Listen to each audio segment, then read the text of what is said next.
How's it going, traders? It's Up Wall Street back with another weekend review. Today we're going to look at my top sector charts going into next week, as well as some updates. Please make sure to hit the like and subscribe button below so you can get these actionable charts as soon as they come out. And if you can, leave a comment down below. Let me know what you think about these chart videos. Also, feel free to watch them on 1.5 speed if you feel like I'm talking too slow. And keep in mind, this is not financial advice. I'm not a financial advisor. I'm only doing this for educational purposes only. Let's dig into these charts. So obviously, bear market back on, rally is over. What we're going to just look at is where we go from here. So we're looking at the Dow Jones Industrial Average, DIA, and black line is going to be your 21 EMA. Blue line is going to be your 50 EMA, SMA. Excuse me. And your red line here is going to be your 200 SMA. So you could see we came into our 382 channel, our 382 Fibonacci resistance level at 330.40. Also our center channel, we lost that on Thursday. We gapped down on Friday like most of the rest of the market. 306.41 is what has my eyes to the downside. For SPY, very similar story. So we're definitely headed down, right? We're probably going to retest these lows at 380. I think 387, 383, 380, 378, 372 to the downside. Count is probably wrong, so I will revisit the count once we get back to those lows. But yeah, I mean, just looks really weak. You could see we came back over 50 RSI here on SPY and could not get back over. Let's drop that COVID low anchored VWAP. And let's see here.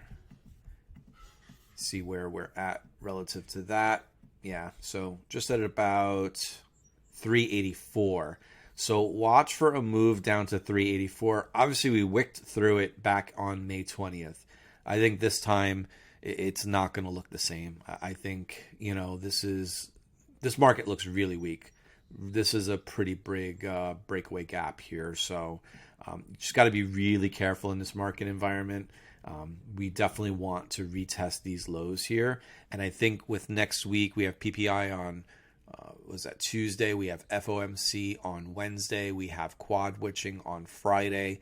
I think it's going to rock the markets. It's going to be a very volatile intraday moves. And, we just, as traders, we just need to remain patient while the market does what the market does. We cannot control it. We can only react to it. So just keep these levels in mind when trading next week. Next up is QQQ. Similar story. We failed at 309. We failed at 303. We failed at 300. And now it looks like we're coming back down to that 1618 extension to the downside at 284.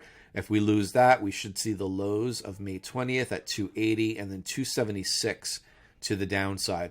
Pretty much nailed these rallies. I think if you've been watching these videos the last few weeks, I did talk about we had almost an 11% bounce here. We had a 16, almost 17% bounce here.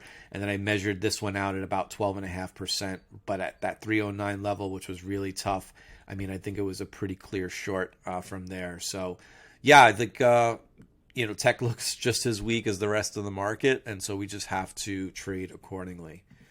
Last up on the major indices is IWM. We've got rejected on Thursday at the COVID low anchored VWAP. We lost the 21 EMA to the downside with that gap. I think what we have to watch now is 168, 169 level. That was the prior low. We have a gap to fill from back here. So I would expect if we get down to 168, we'll probably lose that level and fill this gap. But we do have some other gaps below that we should pay attention to. It looks like there's another one, right about here. So if we break down below 169, I think that does not bode well for the rest of the market. So just keep a close eye on small caps next week. Next up is the dollar index. This is like an inverse play to the market. We can go up to the weekly and you could see. I thought, kind of looked cup and handle-ish, and it still could. But back over 103.90 does not look well for the market. It looks like the dollar index will probably test 104.67, give or take, maybe this week. But if the dollar index continues to rise, that means the market will continue to fall. It is an inverse play. So let's take a look at some sectors that actually showed a little bit of relative strength last week. This is KWEB. This is your Chinese tech stocks, Alibaba, Baidu, JD, Pinduoduo. You can see we've been in a long-term down trend line, basically from the beginning of January, February of 2021. So almost a year and a half now. And we're finally starting to break out here. We are 6 weeks green or 5 weeks green. Still not the greatest sector to invest in. Certainly tradable to the upside. You could see we had a nice bullish divergence here on RSI, but very tricky market to play just with the global macro environment that we're dealing with right now. But the signs are here. You know, massive bullish engulfing candle here, signaling a reversal off the bottom. And then just continued green in a red market. So what I would expect, we're holding over that 21 EMA. If we continue to rise, then a test of that 50 simple moving average would be next. Here's XOP. This is your oil and gas exploration and production companies. And you can see, I'm going to stay on the weekly chart here. We're coming into these 2018 highs, and we saw some nice consolidation back here before we lost it back in late 2018. Here's some of the names that you could take a look at. For those of my members who are in the Pup University, you know I went over a couple of these names for trade ideas for this week to the upside. So keep this in mind, keep this chart in mind, keep some of these names in mind when you're looking for relative strength in the market. There's always going to be some relative strength, although it's been weaker in terms of the number of names that have been showing relative strength. But oil and gas right now still has my eye with certain plays to the upside. But as we come into these 2018 highs, I think oil and gas will start to consolidate somewhere in this range. So I think we're closer to a short-term top in oil and gas at the moment, but we'll see what the near future holds. And then last but not least is XLE. Again, XOM, Chevron, ConocoPhillips, these types of names, these legacy oil players. You know, once we broke through that 2618 extension at 78.97, it's had a nice move higher. We had a red hammer, we had an inverted hammer last week. So as we get closer again, you know, look, let's zoom out. You know, we're getting closer to that $100 level. I think we'll see a lot more resistance, you know, at 89 as we see here, and then upwards of 100 from the 2014 highs. So keep a close eye on these names as well. There's plenty of other sectors we can go over, but most of them just look really bad and to the downside. So I'm just trying to focus on relative strength. I'm trying to pick, you know, where the strength in the market is potentially going to be. And right now, Chinese tech and oil and gas names and energy names seem to be at the top of the list.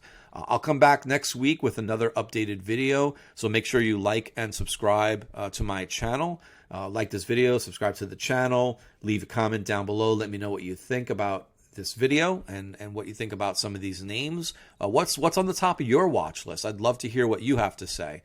There's certainly other sectors that are looking interesting, but these are the top that I'm watching. So thanks as always for tuning in each week to these videos. I do appreciate you all in this bear market continuing to follow and engage on my content, and I will continue to put out as best I can and look for that relative strength in the market so we can all have a safer journey through this bear market. So be safe out there. Busy week from an economic calendar next week. So just remain patient and let's see where next week leads us. Take care. Have a great one. See you in the markets on Monday.